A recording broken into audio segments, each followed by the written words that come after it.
Thank you so much for the invitation to speak on what's such an incredibly important and timely conversation. I think the topic of the taxation of high net worth individuals is something that us at TGNA have been doing a lot of advocacy work around. But much more recently, this topic has gained significant traction for reasons I know that we're going to unpack in this webinar. But because of that, really thrilled to be part of this conversation. So by way of context, Africa faces a huge financing deficit, and this has really constrained our ability to meet not only the Sustainable Development Goals, but much more closer to our hearts, of course, the Agenda 2063.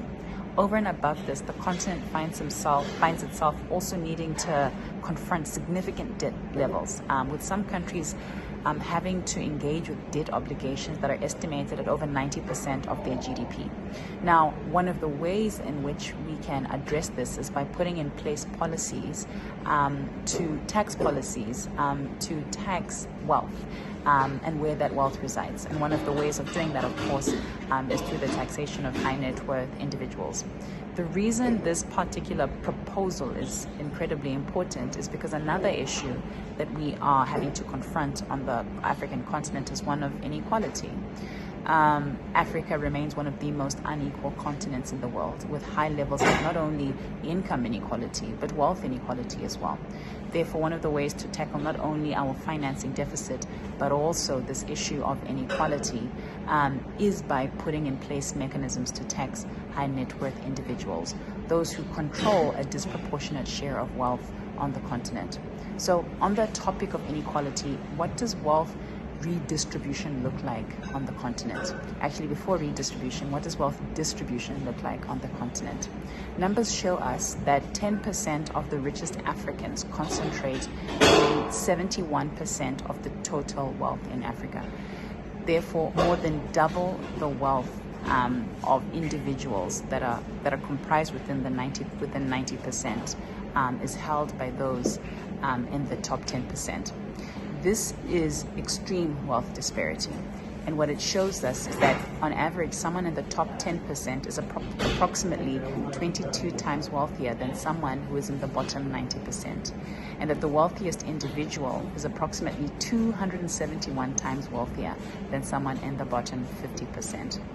The implications of this are ones that we see across the continent. Number one, undermined trust in institutions, largely because of the undue influence that these individuals have. Number two, increased poverty and economic insecurity. Number three, reduced economic growth and productivity on the continent. And then number four, social and political instability, one that I think a lot of us have been seeing on the continent over the past few months, with, for example, riots and protests taking place in Kenya, Ghana, Uganda, and Nigeria as well. However, having said that, there are a number of challenges that many African countries face when it comes to taxing high net worth individuals. It's part of the reason we haven't seen significant uptake. But the extent to which we're able to address these challenges really will help us unlock significant revenue potential that lies on the continent. And so what are some of these constraints? First of all, constrained enforcement and compliance mechanisms. Many of our tax authorities lack robust enforcement mechanisms, as well as capacity, skilled personnel, and at times the technological tools in order to do the monitoring that's required, the auditing that's required in order to tax high net worth individuals. And because of these limitations, as a result, we see many of these individuals engage in tax avoidance and tax abusive behavior. Another constraint that we see on the continent is one of the use of tax holidays and exemptions. Many of our African countries are putting in place a number of different measures to attract investments, and many of these measures look like tax holidays, exemptions, or even reduced tax rates. When we put these in place, not only high net worth individuals, but also corporations are then able to exploit them, and as a result benefit from a number of policies that often are not time limited or industry specific, and therefore allow wealthy individuals an ability to minimize their tax obligations, sometimes indefinitely. The third weakness that many of our countries face is one of political influence and regulatory gaps. In some cases, high net worth individuals have strong political ties or influence, which enable them to lobby against tax reforms that would impact their wealth.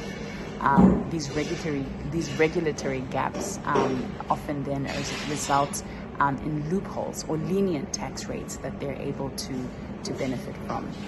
Whilst there are a number of weaknesses, as I've just mentioned, our ability to navigate them will really help us unlock incredible opportunities. Potential reforms that some countries have put in place really show that there is a lot that can be gained by putting in place policies that effectively target high net worth individuals. So progressive net wealth taxes, which look at, for example, putting in place a 2% wealth on, say, over $5 million, 2% tax rate on wealth over, say, $5 billion, or 5% tax on, say, over $50 million can really help African governments raise revenue, which is necessary to bridge wealth gaps. We've seen that this has significant potential to raise resources, and some work that we've done in Nigeria has actually shown that there is an opportunity for over $6 billion annually that can be gained, by example, through a progressive net wealth tax. By effectively putting in place this kind of policy, we'd be able to enhance public services, such as, for example, healthcare. And in some countries, we've actually seen that this can actually double the amount of health budgets that African governments have. And so as TGNA, we are really hoping that conversations such as this can begin to influence conversations that our policymakers are part of, to really start to unpack this as a potential opportunity to address the issues I raised at the beginning, one of our financing deficit, as well as the inequality we see on the continent.